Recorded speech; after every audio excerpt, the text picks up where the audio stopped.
பிரியமானவர்களே, இயேசுவின் நாமத்தில் உங்களுக்கு என் அன்பின் வாழ்த்துக்கள். நல்லா இருக்கிறீங்களா? நான் இன்னும் அந்த சிட்டில தான் இருக்கிறேன். அதாவது லாஸ் வேகஸ் என்கிற அந்த சிட்டி, அந்த பட்டணம். இந்த பட்டணத்துக்காக ஜெபிக்கிறீங்களா? கட்டாயம் ஜெபிக்கணும். இது நெவேடா என்கிற ஒரு மாநிலத்தில் இருக்குது. அமெரிக்காவில் 50 மாநிலம் இருக்குது இல்ல, இது கலிபோர்னியா மாநிலத்துக்கு பக்கத்தில் இருக்கிறது. நெவேடா என்கிற ஒரு மாநிலம். இந்த மாநிலத்துக்கு என்ன சிறப்பு தெரியுமா? அதாவது இந்த மாநிலத்துக்கு ஒரு பேர் வச்சிருக்கிறாங்க, ஸ்டேட் ஆஃப் சில்வர். அதாவது வெள்ளி நிறைய கிடைக்கக்கூடிய ஒரு இடமா இருந்திருக்கிறது. கலிபோர்னியா சிட்டி ஆஃப் கோல்டும்பாங்க, அதாவது ஸ்டேட் ஆஃப் கோல்டு, நிறைய தங்கம் கிடைக்கிற இடம். இங்க வெள்ளி கிடைக்கிற இடம். அதாவது இங்க நிறைய பேர் செட்டில் ஆகி இது ஒரு பெரிய மாநிலமாய் உருவாகி இருக்கிறது. இங்க இருக்கிற இந்த பட்டணத்திலிருந்து உங்களோட நான் பேசுகிறேன். சரி, இந்த நாள்ல ஆண்டவர் எனக்கு என்ன வசனம் வைத்திருக்கிறார்? நீதிமொழிகள் 16ஆம் அதிகாரம் 20வது வசனம். விவேகத்துடன் காரியத்தை நடப்பிக்கிறவன் நன்மை பெறுவான்.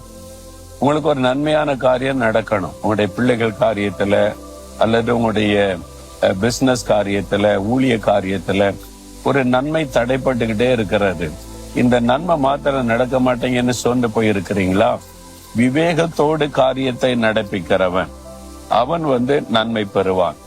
நம்ம எந்த காரியம் செய்தாலும் நம்ம நினைச்சபடி, நம்ம விரும்பினபடி, எனக்கு தெரியும், எனக்கு திறமை இருக்குன்னு செய்யாதபடி, இது எப்படி செய்யணும், இது எப்படி செஞ்சா சக்சஸ் ஆகும், இது எப்படி செய்தா ஆசீர்வாதமா இருக்கும்னு சொல்லி ஜெபம் பண்ணி தேவனுடைய விவேகம், ஞானத்தை பெற்றுக்கொள்ளணும். சிலர் சொல்லுவாங்க, பத்தியில புத்தி இருக்குதா, ஏன் இப்படி பேசின, ஏன் இப்படி செய்த, நீ புத்தீனமா நான் செய்துட்டேன் அப்படின்னு சொல்லுவாங்கல்ல. தாவீது கூட சொல்லுகிறார் ஒரு சமயத்துல, ஆண்டவரே நான் புத்தீனமா செய்துட்டேனே, தப்பு பண்ணிட்டேனே என்பதாய்.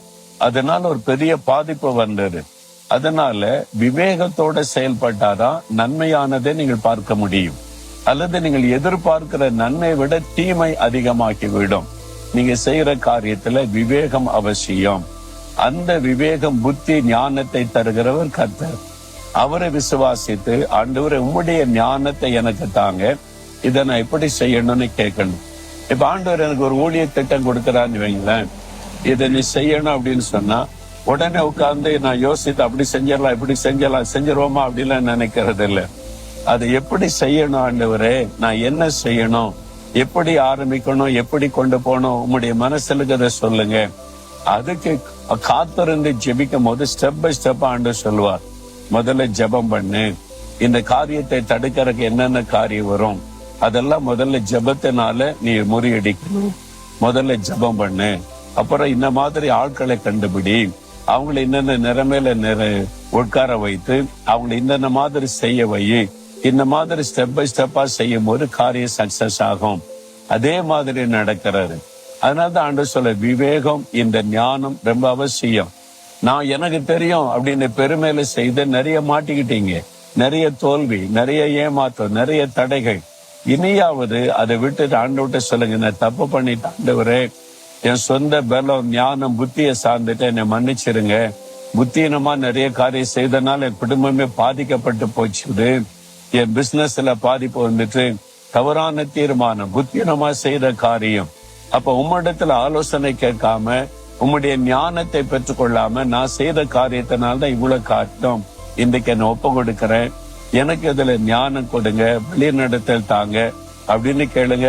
இந்த தீமை நன்மையா மாறிடும், தடைகள் ஆசீர்வாதமா மாறிடும், நஷ்டம் உங்களுக்கு லாபமாய் மாறிடும். அற்புதத்தை நீங்க காண்பீங்க. ஆண்டோட சொல்றீங்களா, இயேசுவே நான் தப்பு பண்ணிட்டேன், நான் விவேகத்தோட உம்முடைய ஆலோசனை கேட்டு நடக்காம என் விருப்பப்படி என் புத்தியை சார்ந்துட்டு என்னை மன்னிச்சிருங்க. இன்றைக்கு என்னை ஒப்பு கொடுக்கிறேன்.